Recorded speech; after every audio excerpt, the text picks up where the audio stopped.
vai ver. Então, a gente não dá curso de desenho como fazer luz e sombra. Aprenda. Entendeu? Vocês só vão aprender fazendo. A gente não dá curso de...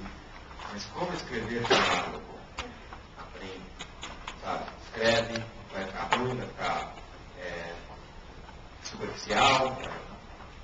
Como chama isso? Enfim, fala. Fugiu agora. Então, sobre todo o workshop que a gente dá, a gente faz exemplos, exercícios com hominhos de pauzinho.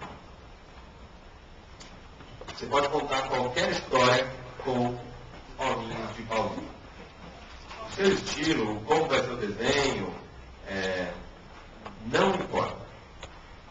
Vai acrescentar depois, talvez te diferencie como autor, você tem um estilo, bom ter um estilo, mas o mais difícil da história em quadrinho não é isso. Desenhar é só prática. Escrever bastante também, ter ideias, é só prática. Se vocês ficam só tendo ideia na sua cabeça, nunca colocam no papel, tentam fazer aquela ideia virar uma história, também ela nunca vai virar uma história, então vocês têm que fazer isso. Tem que tentar levar a história até o fim. Talvez ela fique ruim, mas é melhor chegar no fim com uma história ruim do que ter uma ideia que nunca sai do lugar. Desenho é a mesma coisa. Tem que desenhar direto, desenhar todo dia, desenhar coisas que você não gosta, porque o desenhista tem esse vício de desenhar só coisas que ele gosta. E porque um dia você tem que contar uma história e desenhar uma coisa que você não gosta. Nessa hora você tem que estar pronto para fazer isso. Então todos os exemplos que a gente dá são com a linha de pauzinho, porque aqui estão as decisões mais difíceis. Fazer quadrinhos é isso, é saber usar a página, saber usar o quadrinho, saber compor a sua história para fazer o olho do leitor vir daqui até aqui. E passando por onde você quer que ele passe. Então, se você quer que ele olhe nesse canto, aqui está vazio, por exemplo. Se eu quiser que ele viesse até aqui, para voltar aqui, eu colocava uma fala aqui. Entendeu? Então, para direcionar o olhar do leitor na sua página, quadrinhos, tem uns mecanismos. E os mecanismos ele tem que funcionar com qualquer desenho. E é isso que a gente trabalha no curso. É o tipo de onde você coloca as pessoas, onde você coloca os balões, se você vai dar um close, para dar a ênfase na cara do personagem. A cara do personagem vai funcionar, tem que funcionar no close em qualquer estilo. Funcionar no básico, funciona em qualquer estilo. Ou você coloca ele lá pequenininho, para dar a impressão que ele está pequenininho, está longe. As coisas não são aleatórias. Não adianta fazer um close do cara que está na última fileira para falar que ele está na última fileira. Funciona muito melhor se você desenha o cara pequenininho. E todas as fileiras. Você desenha o cara está fora, longe da porta, meio abandonadinho. E aí o close está abandonadinho para dar a ênfase no entrei. Então, todas as coisas que vocês vão usar no desenho e no texto, colocar o texto em tal lugar ou não colocar o texto, serve para contar essa história. Não está lá por acaso. Não é qualquer ângulo, não é qualquer tamanho de quadrinho, não é qualquer enquadramento. Dá para fazer com qualquer enquadramento. Tem muita gente que faz. Fica mais ou menos. Dá para fazer melhor do que isso. E melhor do que isso, o que a gente faz no curso é mostrar que melhor do que isso não quer dizer saber desenhar bem. Quer dizer saber contar a história com os quadrinhos. Certo? E isso tudo é um negócio que você vai pensar antes de desenhar. Naquele rascunhinho que você faz as páginas. E o rascunhinho que você faz as páginas, você faz assim. Você não está desenhando o rascunho. Você está lá pensando em como você vai contar a sua história.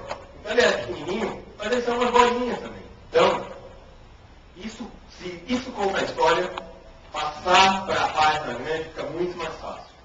Né? O negócio de fazer história em quadrinho, que eu acho que todo mundo que quer fazer história em quadrinho, tem que treinar a fazer com um diálogozinho. Pode não saber escrever, pode não querer ser roteirista, mas tem que fazer com um balão também. Para quê? Para ver como é que o seu quadrinho vai ser lido, para entender como funciona, do mesmo jeito que tem o tempo da imagem, tem o tempo do texto. E se você divide uma fala enorme,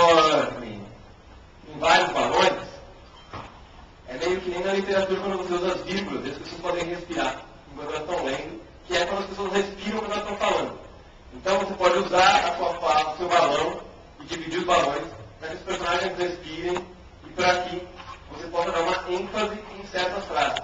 Você põe um balãozão com 30 frases, é o balãozão, uma coisa pesada, a pessoa lê do começo ao fim. Você pega aquelas 30 frases e divide em 3 balões, e um balão só tem uma frase. Aí você chama a atenção para aquela uma frase. Como o espaço muda o tempo de leitura do quadrinho. Então, esse quadrinho aqui tem um tempo de leitura, que é apertado, curto. O que dá para contar nesse quadrinho com essa pessoa é uma coisa. O que dá para contar nesse é outra. Mesmo se não tem nada aqui, esse quadrinho ele é mais longo. Não só de tamanho, mas de tempo. Então, o tamanho do seu quadrinho, dependendo quanto de informação você colocar nele, o espaço, o vazio que você colocar nele, dá mais tempo de leitura, ou menos. Pensar nisso, não ir desenhando só um quadrinho depois do outro e lotando a página. Pensar qual quadrinho precisa de mais tempo. Qual a cena mais importante da sua página e se ela vai ser maior, vai ter mais tempo, ou você vai ter um close. Qual a cena mais curta? Então você faz uns quadrinhos menores, aonde muda a linha da página. Porque da mesma forma que no texto, está lendo aqui, você vai ter que ir para cá, essa linha funciona como um bloco, essa linha vai funcionar como outro bloco. Então você tem um espaço para usar um número limitado de quadrinhos. Onde você vai quebrar essa linha? O que é importante ficar junto aqui, junto aqui, junto aqui e junto aqui? E o que é importante estar aqui para que o leitor queira virar a página? Porque esse quadrinho ele serve para fechar e para que o leitor queira virar a página, queira saber o que acontece, queira olhar para lá. É que nem essa sequência aqui. Alguém olhando para frente. Alguém olhando para o lado. Isso motiva a gente mudar a câmera para ver o que ele está olhando. A menina. Então, tem um motivo para mudar a câmera aqui. Aqui é também a utilização do espaço. Os quadrinhos são do mesmo tamanho. Mas esse é um super close. Esse daqui dá para ver o cara o corpo inteiro. Esse daqui ele está lá longe. E esse daqui ele estava longe sem quadrinho. Então ainda fica mais longe. Prática. É que nem querer ser músico ou querer ser jogador de futebol. Uma coisa é você gostar. Outra coisa é você ter talento. E outra coisa é você treinar todo dia. Você vai querer ser jogador de futebol, não vai gostar. Você tem que treinar todo dia. Toda hora, treinar coisas chatas como bater palma. Você vai querer ser músico? Também, pode ter talento, mas você vai ter que praticar. Não basta só escrever umas letrinhas e saber os acordinhos. Tem gente que só fez isso, mas não basta isso. Não, mas o quadrinho também. Desde o mais simples. Se vocês praticarem muito, a gente só consegue fazer essas historinhas. Preencher a página com um quadrinho mais longo, uma sequência de quadrinhos mais curtos, aonde colocar os balões, não importa qual a história, a gente sabe fazer. O que a gente faz há quase 15 anos. Essa parte de pensar na história, ali, ligar uma ideia na outra para contar a história, ainda é difícil. Sempre vai ser difícil. Para a gente é um pouco mais fácil, mas sempre vai ser difícil. E só melhora com a prática.